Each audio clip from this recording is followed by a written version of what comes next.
boa tarde a todas e a todos. Prezados membros da mesa, em nome do deputado Daniel Almeida, cumprimento a todos. Vamos lá. É bom que fique claro para a sociedade brasileira, e eu imagino que o evento está sendo transmitido, está sendo gravado e vai ser difundido pelas redes sociais, que há economistas e economistas. Nem todos os economistas, nem todas as economistas brasileiros são filhos de Chicago. Há economistas brasileiros que pensam diferente do status quo, há economistas brasileiros que entendem a ciência econômica como uma ciência social destinada a promover o bem-estar, a distribuição de renda e riqueza para toda a sociedade brasileira, sem nenhum tipo de discriminação de raça, credo ou situação sexual ou qualquer outro tipo de preconceito. Há uma coisa que a gente precisa estar atento, é que o discurso oficial procura, e o discurso da mídia, ele procura afirmar o seguinte: a negação da ideologia. Toda vez que alguém tece uma crítica fundamentada a algum projeto do governo, vem a grande mídia e vem o próprio governo e seus representantes fazendo, não, você está ideologizando a discussão, como se eles não o fizessem o tempo inteiro. Né? Nós não devemos ter nenhum receio de ideologizar as discussões. Isso é necessário, e é necessário dizer que há quem pense diferente, expor as nossas ideias. Eu vou rapidamente passar aqui pelos efeitos nocivos que o sistema de reforma da Previdência causou no Chile, que é o exemplo que eu tenho no meio concreto, embora isso tenha acontecido nos 30 países que reformaram nesse sentido a sua Previdência. Dos 30, 18 já reviram parcial ou totalmente os erros que cometeram antes. O aumento do suicídio de idosos no Chile, de uma taxa média a cada 100 mil habitantes, de 2010 e 2015. Entre os maiores de 80 anos, em média, 17,7%. Entre os 70 a 79 anos, em média, 15,4%. Taxa média nacional, 10,2%. Conforme o Centro de Estudos de Velhice e Envelhecimento, são índices mórbidos que crescem ano a ano e refletem a mais alta taxa de suicídios da América Latina. O que aconteceu no Chile, aliás, na época de Pinochet, a quem o Paulo Guedes serviu. No Chile, os aposentados recebem hoje entre 30% a 40%, entre 30% a 50% do valor do salário mínimo chileno, que corresponde a R$ 1.200. É maior que o nosso. Isso significa que eles não têm condição de se manter depois de aposentados. A promessa que lhes foi feita na capitalização é que eles se aposentariam com salários integrais, correspondentes ao que ganhassem à época em que estavam se aposentando.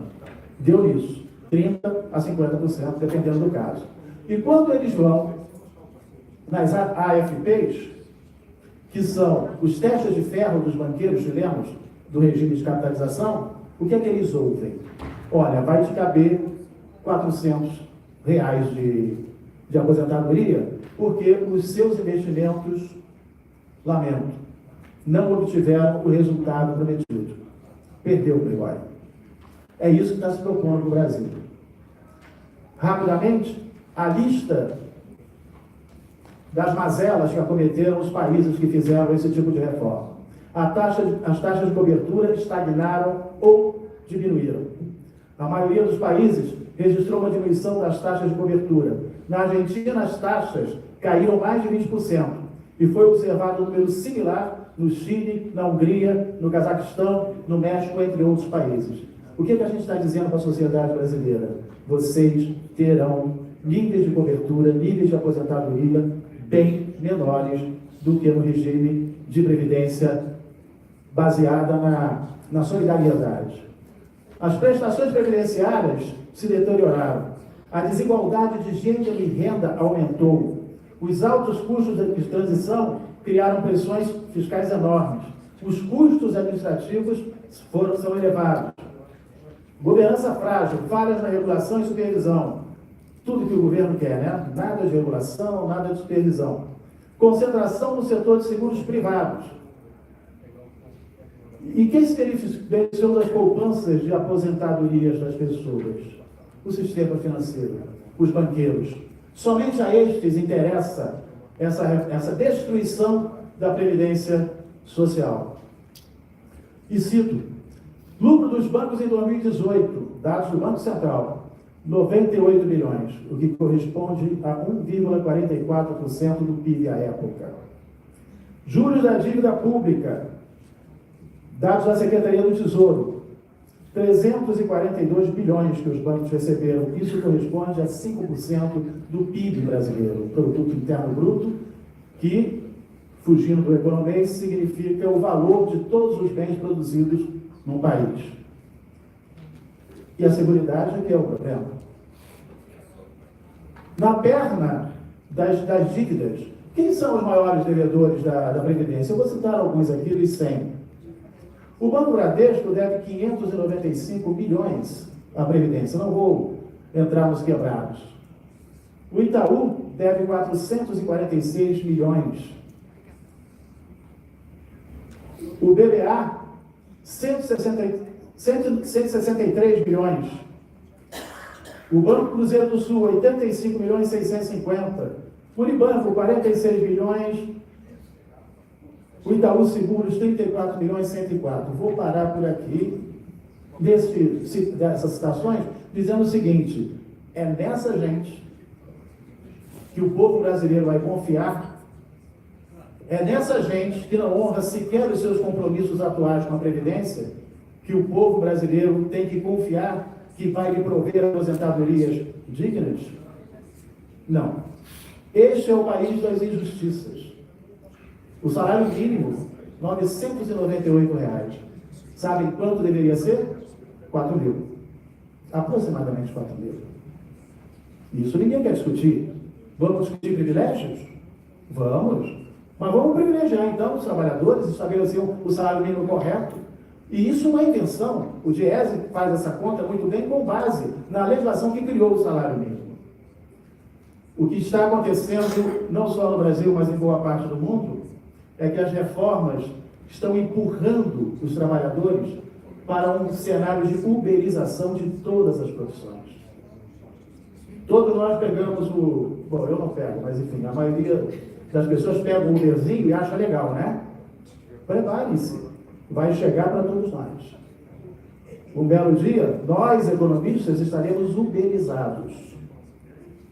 Alguém inventará um sisteminha para que nós trabalhemos através dele, ganhará dinheiro nas nossas costas e nos pagará uma miséria. Maior do que já é hoje a situação do Brasil. Dentro do processo da uberização, você caminha para a destruição da Previdência, para acabar de enriquecer os bancos ainda mais. Junta a carteira verde e amarela, isso significa a morte da Previdência, inclusive para quem já a tem. Qual é o garoto ou a garota que vai para o seu primeiro emprego e vão dizer para ele assim: olha, aqui é carteira verde e amarela? Ele vai dizer: eu não quero. Não quer, a vaga não é sua. Isso aconteceu no passado com o FGTS. Você tinha um sistema no Brasil em que havia estabilidade para quem tinha mais de 10 anos de trabalho. Aí disse: não, isso é todo o Brasil, temos que reduzir esse negócio. Não usava essa expressão, mas a intenção era essa. Temos que desonerar as despesas muito caras para a demissão de quem tem mais anos de serviço. Vamos fazer o seguinte: vamos dizer para o pessoal que vai ter um tal de FGTS, e que é opcional. Quem quiser ficar no sistema antigo fica, quem quiser aderir, fazer a opção pelo FGTS, pode. Quando eu fui procurar o meu primeiro emprego aos 16 anos, a pessoa que me atendeu no departamento pessoal da empresa me deu a papelada para preencher aquele troço, fazer aquelas entrevistas, enfim, e botou na minha mão também a opção pelo fundo de garantia. Eu tinha algum nível de informação e disse: olha, mas isso aqui é opcional, eu não quero isso. Sabe qual foi a resposta? Ué, se você não quer, a vaga não será sua. O próximo. É isso que vai acontecer com a carteira verde e amarela. E qual é o jovem que vai contribuir para manter os pagamentos do INSS aos já aposentados? Não farão. Não farão até por uma questão de sobrevivência, né? Ao invés de colocar no INSS, vão tentar fazer uma poupança própria para garantir a sua aposentadoria. E finalizo citando Maquiavel. O primeiro método para estimar a inteligência do governante é olhar para os homens e mulheres que tem à sua volta. E no caso brasileiro, a inteligência está no nível baixíssimo. Muito obrigado.